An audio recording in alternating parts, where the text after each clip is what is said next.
ओम नमो भगवते वासुदेवाय। तो आज हम लोग श्रीमद् भागवतम के इस तृतीय स्कंद के हम लोग 11वें अध्याय का 10वां 11वां 12वां ये 3 श्लोक लेते हैं। यमाश्चत्वारश्चत्वारो मृत्यानाम हमी उभे पक्षा पंचदशाहानि शुक्ला कृष्णस्मानद। तो यामा को बोलते हैं यामाश्चत्वारो, यानी कि 3 घंटे, चत्वार 4 घंटे, चत्वार 4, ठीक है। तो इसमें ये बता रहे हैं कि गणना बता रहे हैं हम लोग, समय की गणना कैसे गणना पहले करते थे, क्योंकि पहले घड़ियाँ वड़ियाँ थी नहीं। जैसे कल हम लोगों ने जाना था कि एक पात्र को, एक जिसमें सलाई की नोक से एक कांसे के पात्र में छेद करते थे और उसको जल से भरते थे और जल में ही रखते थे। जितना समय लगता था उतना उस तरीके से दंडक और नाड़िका, इस तरीके से हम लोग देखा था कि किस तरीके से वो लोग गणना करते हैं। तो ये भी गणना की गई है। इस श्लोक में बता रहे हैं कि मनुष्य के दिन में 4 प्रहर, क्योंकि देवताओं के अलग दिन होते हैं, हम लोगों का अलग टाइमिंग होती है। तो मनुष्य के दिन में 4 प्रहर होते हैं हम लोगों के में दिन में, और रात में भी 4 प्रहर होते थे। इसी तरह से जो 15 दिन, कल जाना था कि प्रहर होते हैं, तो प्रहर कितने होते हैं? दिन में 4 प्रहर होते हैं, रात में 4 प्रहर तो होते हैं। इस तरीके से 8 प्रहर होते हैं पूरे 24 घंटे में। तो इस तरह से जो 15 दिन का जो हम लोगों का पक्ष नहीं चलता है कि अभी शुक्ल पक्ष चल रहा है, अभी कृष्ण पक्ष चल रहा है, ये 15-15 दिन का पक्ष चलता है। तो इसी तरह से 15 और 15 दिन ये रातें, इनको पखवाड़ा कहते हैं। जैसे आधे महीने को और आधे महीने को शुक्ल पक्ष को, और इधर इनको पखवाड़ा बोलते हैं।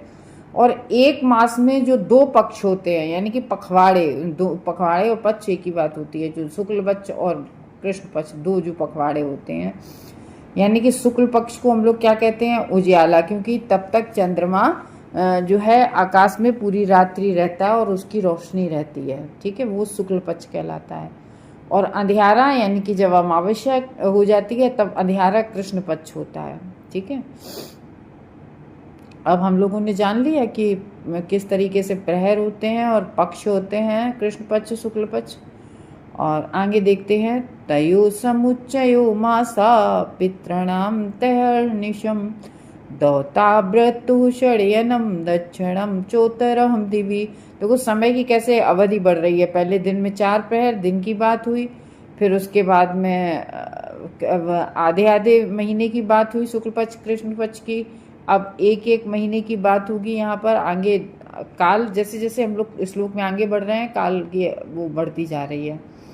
तयो समुच्चयो, तयो उनके योग से, समुच्चय मतलब उनके योग से मिलाकर, उनको 2 पक्षों को मिलाकर, दोनों पक्षों को मिलाकर क्या बनता है? एक मास, एक महीना बनता है।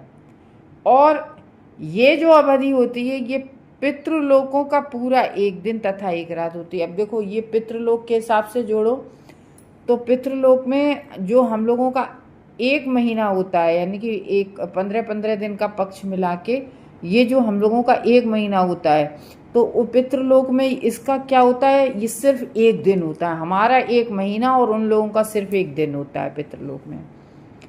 तो जब हमारे 2 महीने मिल जाते हैं एक ऋतु बनाने में, जो हमारे यहाँ कितनी ऋतुएं हैं? हमारे यहाँ 6 ऋतुएं मानी जाती हैं। तो 2 महीने की 1 ऋतु मानी जाती है। ये हेमंत ऋतु, शीत ऋतु, ग्रीष्म ऋतु, वर्षा ऋतु, शिशिर ऋतु, ऐसे करके हमने पढ़े थे ना इंटर में कि हमारे यहाँ, हमारे भारत में 6 ऋतुएं होती हैं, 2-2 महीने की हर ऋतु होती है। तो वो 6 ऋतुएं जो होती हैं, ऐसे 2 महीने की 1 ऋतु मानी जाती है, क्योंकि 12 महीने होते हैं, 2 महीने की 1 ऋतु होती है। तो इस तरीके से 6 ऋतुएं हो गई।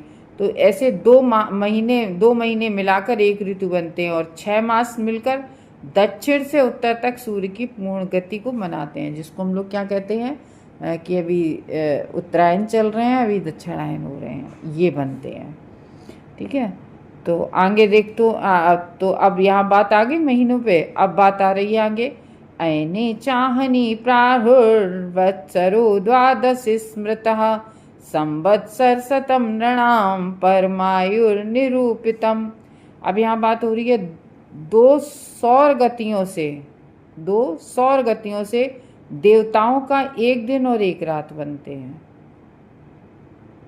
यहाँ देवताओं की क्या बात हो रही है कि उनका देवताओं के और लंबा समय होता है, तो एक दिन एक रात बनती है।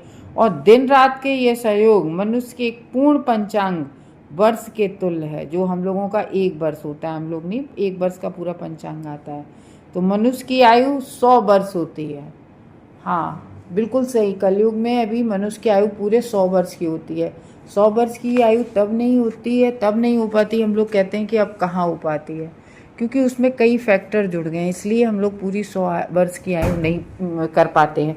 किस लिए नहीं कर पाते? क्योंकि ऐसा होता है ना कि हम लोग जो है गलत खान पान कभी हो जाता है, गलत दिनचर्या हो जाती है, कभी गलत दिनचर्या होने के साथ साथ कभी हम लोग पता है कि और आजकल ऐसे भी केमिकल वगैरह को बहुत, कोई चीज़ एकदम शुद्ध नहीं मिलती है, तो बहुत सारी ऐसी चीज़ें हो जाती है जो हम लोग 100 वर्ष की आयु नहीं कर पाते। हम देखते जैसे हमारी दादी लोगों ने 100 वर्ष की आयु पूरी की, क्योंकि उनका लाइफ रूटीन और सब बहुत अच्छा था। सुबह हमने देखा वो हमेशा 3-4 बजे उठ जाती थी, रात में जल्दी सोना और सूर्योदय से पहले।